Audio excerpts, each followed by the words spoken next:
नमस्कार सर. नमस्कार. मी संतोष सोनये. सर, आपली ही ड्रॅगन बाग आहे, ही किती वर्षाची आहे? 4 वर्षाची. याला आपण काय वापर केलेला आहे? आम्ही कृषी अमृत आणि RNPH. बरं, याचा आपण वापर केलेला आहे. याचे काय रिझल्ट जाणवले आपल्याला? आम्हाला रिझल्ट त्याचे ना पानाचा झाडाचा ग्रोथ आणि फळांची साईज आणि नवीन कळ्या व्यवस्थित निघालेल्या आहे.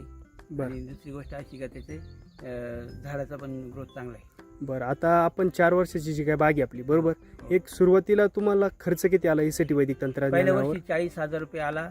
बरं. आणि आम्हाला 1.5 लाख रुपये उत्पादन झालं. दुसऱ्या वर्षी? 80,000 रुपये खर्च झाला आणि 8 लाख रुपये झाले. आणि तिसऱ्या वर्षीचं? तिसऱ्या वर्षी 1.5 लाख रुपये झाला तर मग 12-13 लाख रुपये झाले. म्हणजे 1.5 लाख रुपये खर्च आणि 12 ते 13 लाख रुपये तुम्हाला उत्पादन.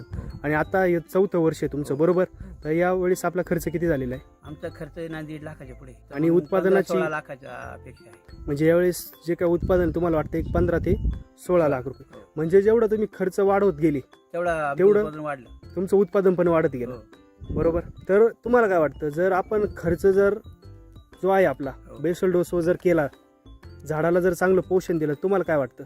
झाडाला चांगलं पोषण दिलं तर त्याला फळं जास्त लागणार आणि उत्पादनात वाढ होणार आणि फळांची साईज भेटणार आणि झाडं पण ग्रोथ व्यवस्थित राहणार. म्हणजे जेवढं तुम्ही त्यांच्या पोषणावर ताकद लावणार तेवढं उत्पादन जास्त भेटणार. तेवढं आपल्याला उत्पादन चांगलं मिळणार. ठीक आहे, धन्यवाद सर.